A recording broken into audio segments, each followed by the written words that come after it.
There are two different parts of our project. So one was an idea to create some resources that we could use with kids that would help us show and demonstrate how the engines at Crofton work. And the other part of the project was to create some videos for kids, by kids. The thing with the video, that will be the result of all the efforts and a legacy going forward from last year, going forward, taking us through for next year's, further years.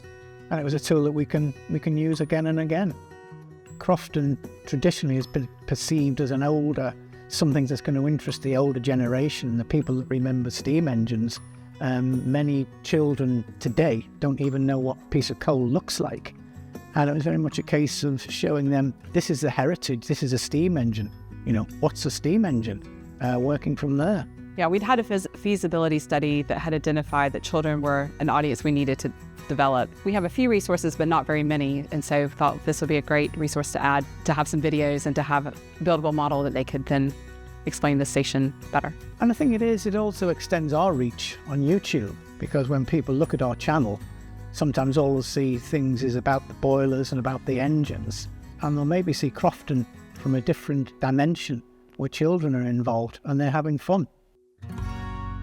The kids loved coming for the day of filming. We had a reveal event at our June steaming where we showed the 4 videos that the schools had made about 3 different times, both days that we were open, and the kids really loved seeing themselves on camera. We went back to each school knowing that every child wasn't going to be able to come to that event because it was at the weekend. We showed the video in the school to the whole school, and so that was quite, I think, a proud moment for them to see themselves up there. I think they also enjoyed the model building as well, and the learning session that came from that. And we'd hear comments like, where can I buy one of these? So the fact that they wanted to, have one at home to build was really encouraging. I think just don't be afraid to reach out to schools if you're thinking of working with schools. I think also be aware that there are constraints in the school calendar, and so you've got to be flexible on your end to work around that.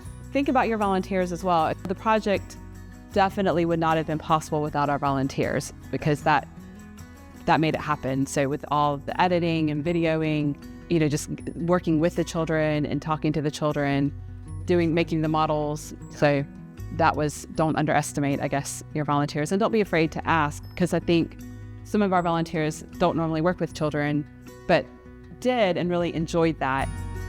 One school said that they were unaware that Crofton was right on their doorstep. And I think for them, she made the comment, the head teacher, that they wanted to change their curriculum to involve a topic on the Industrial Revolution and Crofton being right here into their curriculum. So that's exciting to see.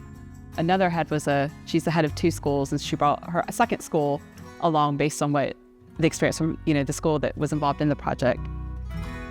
I think the legacy is we've got a great asset that we can do a lot more with in coming years, really. I think that's one of the biggest things that's come out of it.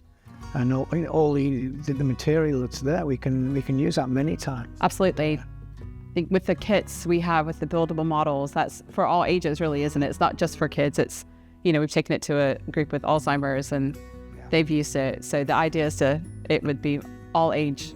I mean, you have the models on some of the steaming days, don't you? Occasionally we do. Resource to yes. children to build. It gives us the flexibility to have groups come to Crofton, but because transportation is often a hindrance for schools, it allows us to go to schools to take the resource to them. I think probably the message is you'll probably be surprised at the skills your volunteers have got, but you've not asked them about it. We had a volunteer almost for every facet. Every asset. We had somebody who was good at this, somebody who was good at something else, so on. And everyone came in to do their bit.